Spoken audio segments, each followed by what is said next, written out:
What's going on there, YouTube? Welcome back to another comic book video. Okay, so we're going to continue our coverage over, well, the Absolute universe for DC Comics. And now we pick up with Absolute Superman. Don't worry, we're going to cover some Absolute Batman here on the channel very soon. But for right now, let's just focus on some good old Absolute Superman, because this book is amazing. I am very intrigued to see what's going to happen down the road when it comes to this version of Superman, because honestly, the first issue is kind of like, hey, there's a lot to come down the road. Now, getting into the opening pages of this book, we get our first look at Krypton. Now, we do learn very quickly here that in Krypton, in this reality, you have different classes: the lower class, middle class, and the upper class. Now, at the very top in the upper class, you have the scientists. Now, the scientists are the ones who are technically in charge of everything across Krypton.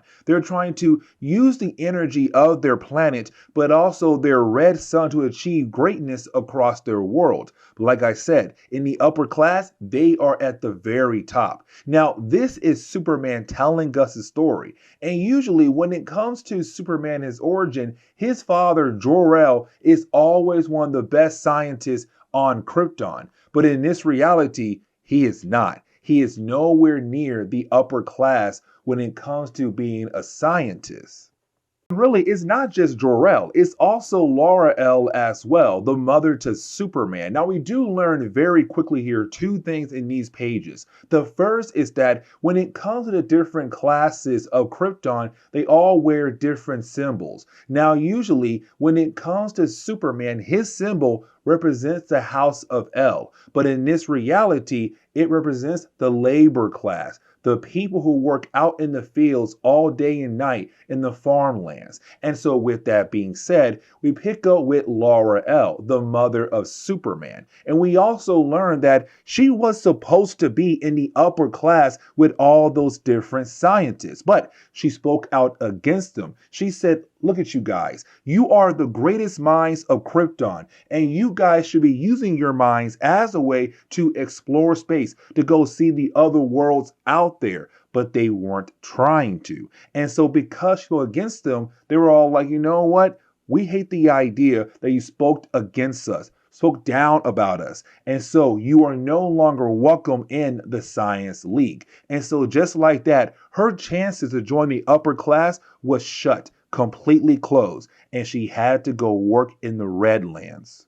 Like I said a moment ago, when it came to the symbol of House of El in this reality, it's not just for farmers. It's for all people who are out there working, the lower class. For example, people who work in the mines. Now, we also learned that for Jor-El, he also works in the mines, but really more of making sure the mines are completely safe before people can actually work in the mines. Now, this leads into the big problem for Krypton in the early pages of this book.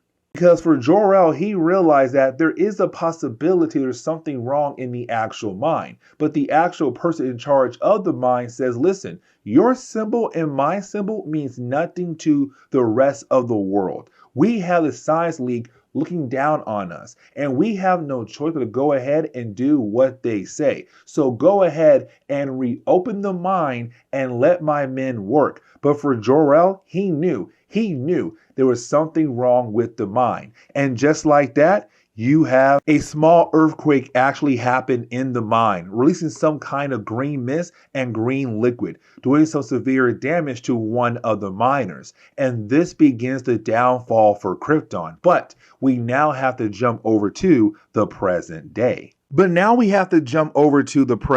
Now when we do, we actually pick up in Brazil. We pick up again with some more miners. Now, these miners are kind of scared of the idea of going to work today. And the reason why, because in the mines, there were some asbestos, not some, a lot. And that's actually very dangerous for their health. But also, they're very worried of the idea of the asbestos getting to their families outside of the mine. But the problem is, while trying to tell the Peacemakers, like, hey, listen, we don't want to go down there at all. Their organization, the Lazarus Corp, says you have to go down there and continue to mine no matter what.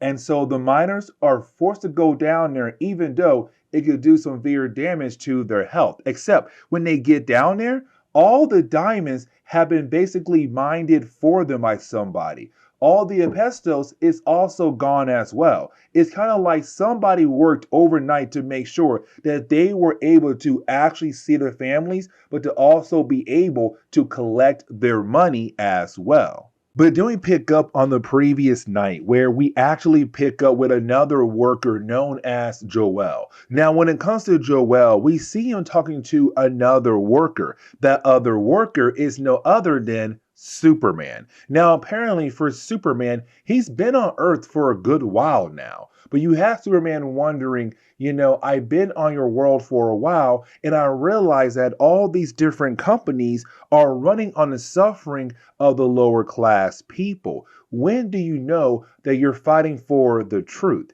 And apparently you have Joel tell Superman, when you have something to fight for, that's when you know you have the truth in front of you. Now, for Superman, he's kind of wondering, what does that actual statement means? And he just walks away to continue to work in the mines. And so now we know it was him who founded all those diamonds for the workers, but also made sure their health will be protected by all the pestos in that mine.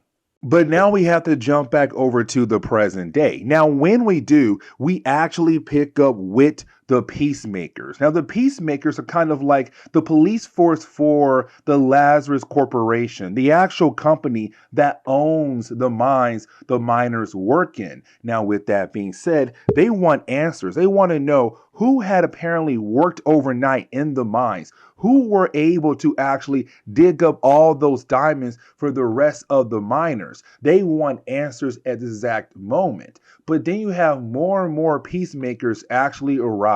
And then we jump over to Superman. Now, it does seem like for Superman, he's being charged up by solar energy. You had a solar panel that's technically connected to his suit, powering him up.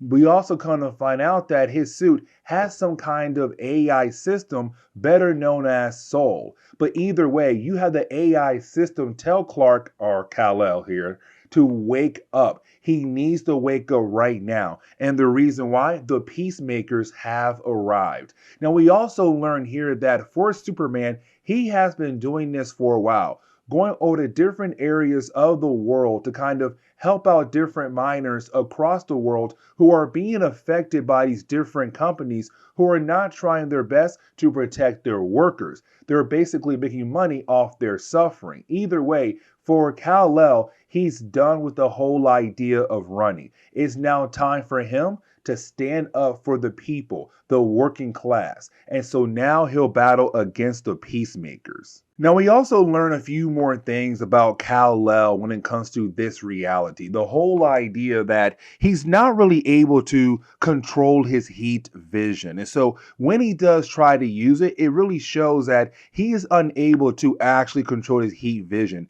As a matter of fact, he has to ask his AI system Soul to shut him down, to basically stop him. Now, after all of that, you then have Kal-El realize that he should just go ahead and leave because he was not actually ready to do battle against the soldiers of the Lazarus Corporation. Except when he does try to leave, that is the moment he is actually handcuffed by Lois Lane, or Agent Lane, who works for the Lazarus Corp. Now, this right here is just the main storyline. We also have some other pages kind of giving us more information of what we're going to see down the road in the later chapters of Absolute Superman. Like, for example, we jump over to Nevada Desert. When we do, we pick up in this laboratory where you have somebody who is just watching Superman. Now, for me personally, it kind of feels like it's Brainiac. All the different clues in that room really shows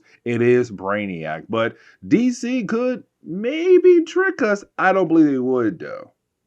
The next page, we jump over to central Kansas, the home of the Kents, and we see that the entire farm is now the property of Lazarus Corp. And we're kind of left to wonder what happened on the farm of the Kents.